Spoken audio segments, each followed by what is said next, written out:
Mary Ann, representing the Mayor of Bacolod City, Governor Bong Lacson, and our special guest from Iloilo, the Regional Governor of PCCI, Donna Rose Ratilla,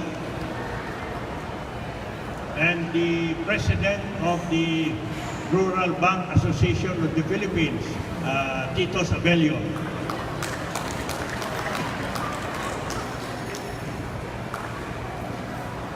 I'd like to relate to you that Sineco, the cooperative of Silay, Talisay, Bacolod, Murcia, Bago, up to Salvador Vindicto, is now probably the biggest cooperative in the Philippines, if not with Batangas. So, when I say that, because it is an indicator of the economic activity of the area. So when you go to Singapore, you look for the power consumption, because that is the indicator for the economic activity. Sineco, again, if you put together the whole 5 cooperatives of Negros Island, is 50% of the total consumption. And yet, we are and in population, Negros is second only to Pangasinan. And yet, we do not have our own power plant. And that is why we are proposing the power plant to be built in the north. That is to support our growing demand. We are not going to end there, but we will continue looking for other power sources. But we need a stable and reliable base load for the Negros Island. Anyway, this activity today is really more for our small producers, our women, so that we would like raising children and so forth. So maybe the men will take it easy for a while.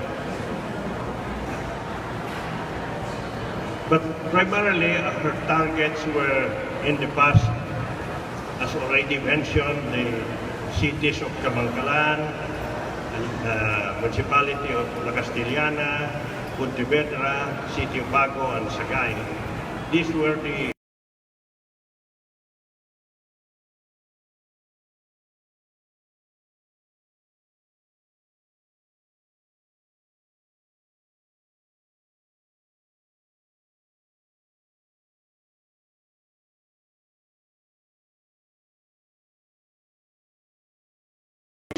generally happen in Bacolod.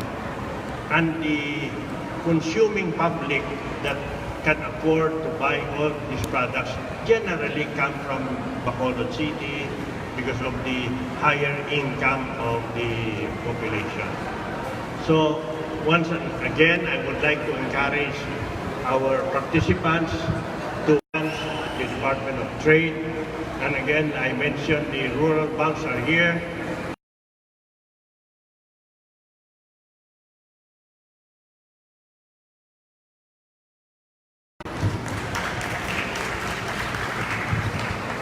Thank you to Sir Bobby Montelipano. The tourism officer of Talisay, Ms. Renea Perry, is also here. Ma'am? Okay. Okay, welcome.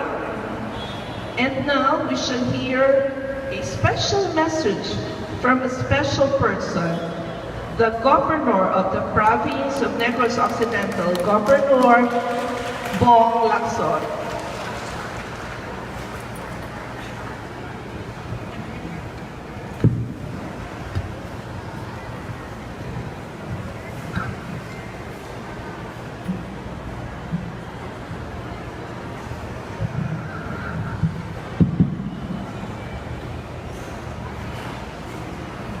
Good morning. Dito ba? Montelibano, President of NBCCI, Mr. Frank Arbon, Councilor Anne-Marie Palermo of Bacolod City, the Rural Bank Association President, Titos Abelio, our visitor from PCCI, Regional Governor Donna Rose Ratilia, and to the officers and representatives of DOST, of course the NPCCI, to our stakeholders, especially to our exhibitors, Mayong aga sa inyo tanan. It is an established fact that the private sector is an important engine of growth and development, particularly in developing countries like ours. That is why it is with deep appreciation that I acknowledge the crucial role of Metro Bacolod Chamber of Commerce in furthering the interests of small business and entrepreneurs in our province for more than a decade now. This year's theme of the Negros Business Week, Driving Progress in Harmony, is indeed timely. As your new governor, I am here today because I believe that now is the time that we must work together to achieve the utmost potential of our people and province.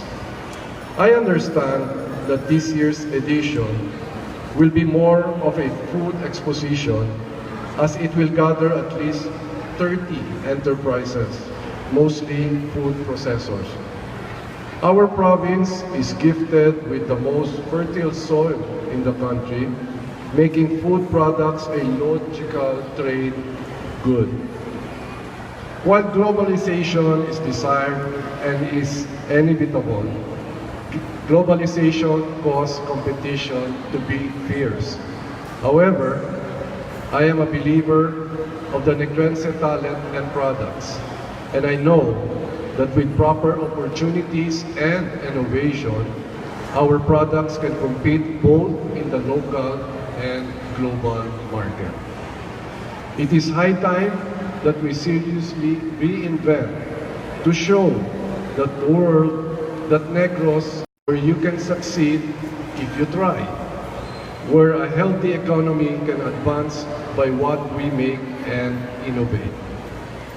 To the Metro Bacolod Chamber of Commerce, thank you for your genuine support in enabling the Negrense entrepreneurs both from the urban and the rural areas.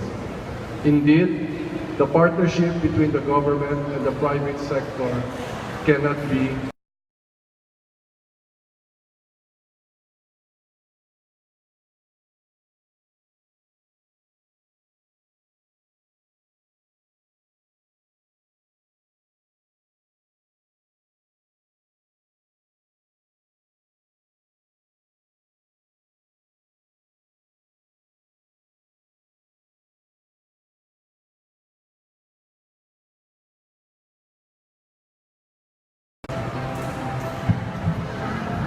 Thank you, Governor Paul Lacson, for that very inspiring speech. So it is our mutual responsibility to lift and secure the people of Negros. We also have with us today Mr. Tito Sabelio, a member of the Board of